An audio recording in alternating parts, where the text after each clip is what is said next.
长安皮卡的伙伴们，大家下午好！欢迎各位来到全用电作业无间长安猎手新品发布会的活动现场，我是主持人玉琪。2024年，面对新能源变革浪潮，长安猎手率先通过增程技术引入皮卡领域，引领皮卡新赛道。那同年呢，通过 OTA 升级，长安猎手实现了22千瓦的超级外放电，从一辆皮卡进化为全场景的超级移动发电站。在2025年，长安猎手 K50数字化升级，以能源自由、智慧共生、生态开放3大跃迁，打造突破皮卡价值边界，开启从工具向作业伙伴的变革。那一路走来呢，长安猎手持续以用户的需求为导向，持续进化。那如今，随着低空经济的快速发展，无人机飞手已经在航拍、植保、电力测绘等多个领域，越来越多的飞手选择长安猎手作为他们的作业搭档。那为什么猎手会赢得飞手的青睐？那接下来，让我们用热烈的掌声，有请资深飞手江山飞航的李树元先生为大家分享他的用车体验。掌声有请！欢迎李先生来到我们的舞台中央。你好，来面对我们前方，先打个招呼吧。大家好，我是江山飞航的李树元，一名职业的无人机飞手。那特别好奇哈，您当初是怎么进入到这个行业当中的呢？我是22年左右啊，因为自己家里种点地啊，以前呢也是请别的无人机飞手来给我们打药，就是费用还挺高，2、3个小时呢大概就要收我们1000多块钱。我觉得这个行业挺挣钱啊，我说自己就去学了。对，从您的需求出发，慢慢的就做成了一个职业飞手，对。是的。那您平时的主要的工作有哪些呢？最开始我也是做无人机打药，给玉米啊、小麦啊这些农作物打药。像这个，但是呢这几年，飞手行业发展非常迅速啊，就又做了无人机的调运，像山区调运光伏板，然后调运电力铁塔。调运水果等等啊，作业需求也很多。无人机比人工的效率要高，我们的收入呢后来也是一直在增加。后来我就把工作重心呢就转到了调运这块了啊。是的，听了您的介绍哈，现在飞手的这个空中作业的类型是越来越广泛。那跟以前相比，咱们对于这个地面配合作业的车辆的需求是不是也更高了？是的。以前我们无人机打药呢，基本上都是在田间地头。我当时开的是一辆面包车，日常的也能凑合。现在做调运，经常要跑一些山区，碰到一些陡坡啊、烂路，面包车其实是满足不了了，过不去啊。后来看到我们长安猎手宣传的这个既猛又省还来电，就详细的了解了一下，发现它是增程动力，可以工业外放电给这个无人机电池充电，还带大梁，这个皮实抗造，能装能跑。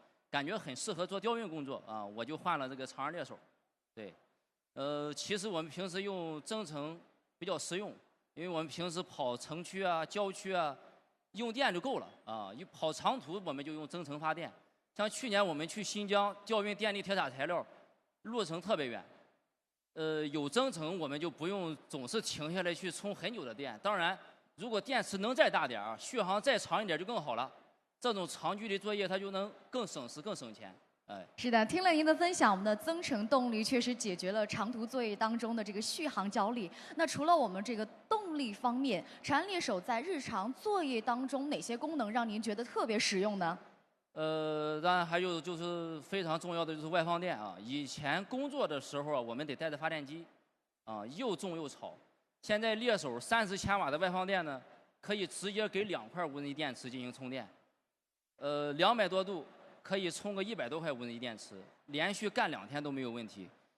效率翻几倍不说吧，它主要是安静啊。货箱里面的放电面板还能直接烧水做饭，可以解决我们飞手在户外作业的时候吃饭的问题，不用总是往返跑了，效率高，我们的收入自然也就增加了啊。另外还有就是路况，之前我们一些常规的作业场景啊，猎手也是可以到处跑，现在呢。国家大力发展低空经济，我们要去到的地方会越来越多，路况也越来越复杂。像沙漠、高山，还有北方的一些冰天雪地的很多地方，我呢也希望猎手能再多做一些升级，让我们能更轻松的去到这些地方。是的，我们听到了我们真实用户对于我们车型最真实的评价，还有对我们车型更高的需求。整体我们这款车就是能装、能跑烂路，还能充电来满足您长续航的这个要求。所以说，长安猎手确实适合飞手这样的高频作业场景。那再次感谢李老师的分享，也谢谢您来到我们的现场，请您先入座，谢谢。那除了我们飞手用户之外呢，长安猎手还服务着我们更多行业的用户，比如说应用救急、工程建设、电力巡检等，他们的用车需求又有什么不同呢？那接下来让我们用热烈的掌声，有请蓝天救援队的郭台伟队长上台与我们分享。有请郭队，有请您来到舞台中央。好，郭队，有请您来到我们的舞台中央。那首先面对我们前方，先打个招呼吧。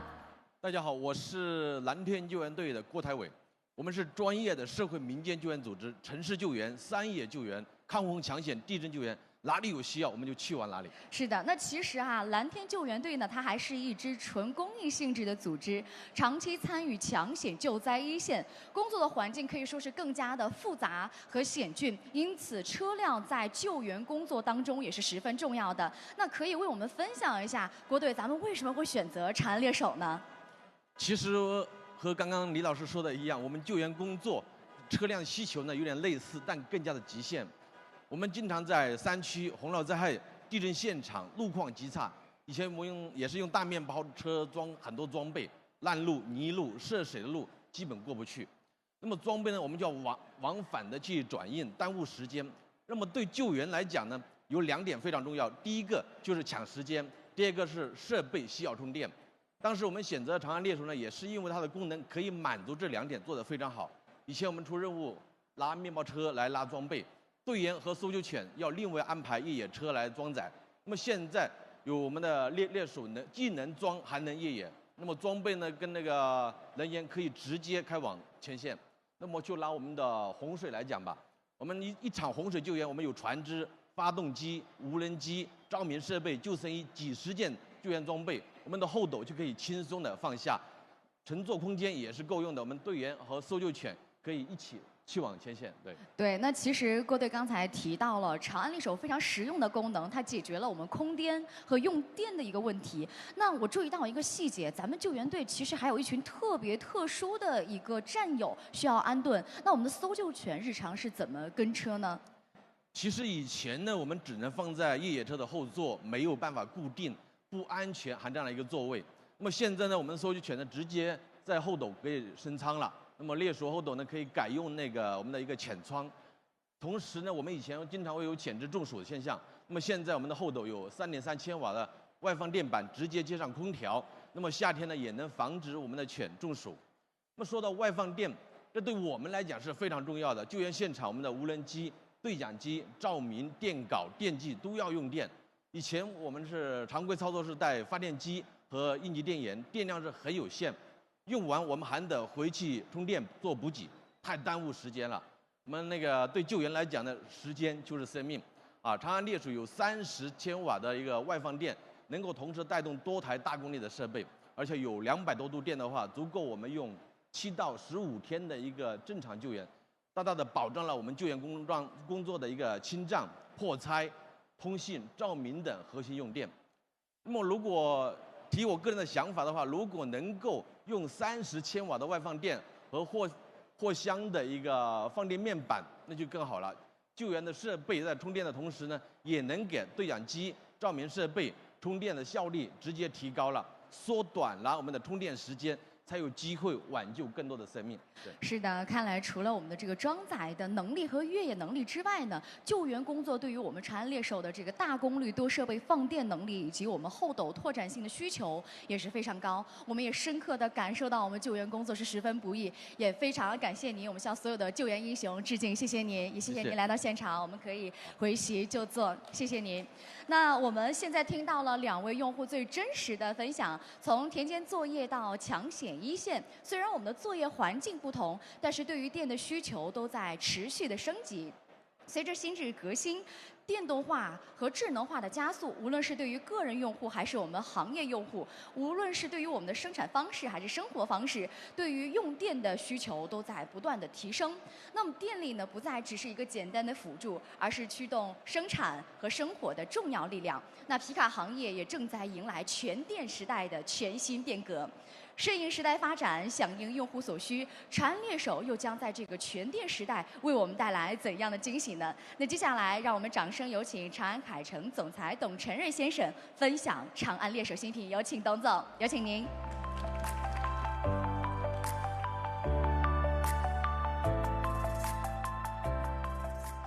女士们、先生们，大家下午好。今天首先非常感谢我们这2位客户给我们分享你们的宝贵意见，倾听或者说认真倾听我们客户的需求，是做产品把产品提升改善的核心的重要的根基。我们看看当时的话，我们早在2023年，猎手首次投放的时候是全球首款增持 B 卡。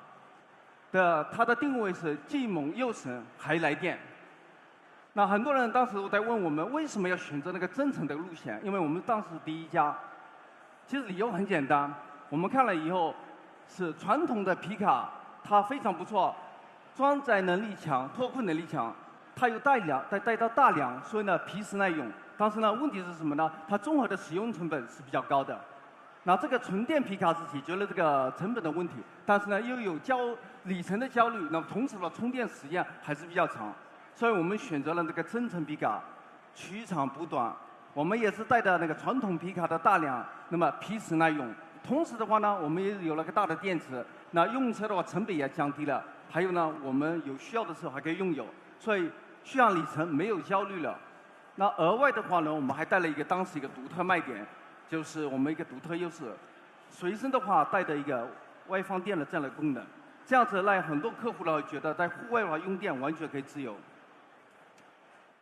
我们长安做皮卡的话，这几年其实业绩还是挺不错的，就算去年我们就销量全球超过73000多台，更关键是什么呢？我们的增量是超过40%，而且呢我们覆盖全世界118个国家。应该说，其实我们现在长安皮卡在国外的名气还大于在我们国内，而且呢，我们整体的话还可以覆盖55个行业。那么，接着这样的一个传承的话呢，今天要发布的是猎手 K50 2026款，它呢继续了我们的核心的优势，就是户外用电自由。那么你不管是在城市里，还是在沙漠，还是在雪地。那么，不管是白天还是夜晚，24小时没问题。所有的设备，我们从大的工业无人机到小的一个音响，我们的车都可以给你供电，没问题。那么刚才其实我们听到我们的客户李老师也在说了，这个产品对他带来的工作的效率提升。其实他们也跟我们说了，希望的话这个用电还可以更多一点，电池更长一点。那我们这次选择了宁德时代的43.47度电。那这个是带有快充电池的一个这样的功能的电池，现在纯电续航里程的话就可以超过190公里，基本上可以覆盖95%的客户的需求。那如果你是真的是重载，而且呢要跑更远的路的话也没问题，因为我们还有70升的油箱，综合的续航里程可以超过1000公里，所以呢续航里程是不用焦虑了。那同时如果你还不想加油，是继续用电，那也没问题。开到一半的时候，你停下来休息一下子，吃一碗面的时间16分钟，你就可以从30%加到60%的电。时间的话，跟之前我们的车是降了1半的时间的充电。那我们的郭队长也提出来了，他希望的话是不管是大的工业设备，那么小的一些应急设备等等，都希望可以用电。那我们说，除了给你们随身带了一个工业的外放电以外的话呢，我们还给你带了相当于一个大的充电宝，所以30千瓦工业级的外放电没问题，两个电池大疆的无人机的电池，同时的充9分钟以内，我们都可以把完全充满。那同时的小的设备也没问题，我们还有3.3千瓦的这样子的一个电池。所以呢，直接插进去用电就可以了。那么对于我们其他的客户来说，你要想享受户外的越野，那么同时的话，也希望的话自己把自己的家的客厅也带出去的话也没问题。我们的猎手的话，现在还有这个越野版本，它除了那个我们现在跟非洲同时一起做出来的非洲版本，我们可以后面的话还带那个移动越野房车。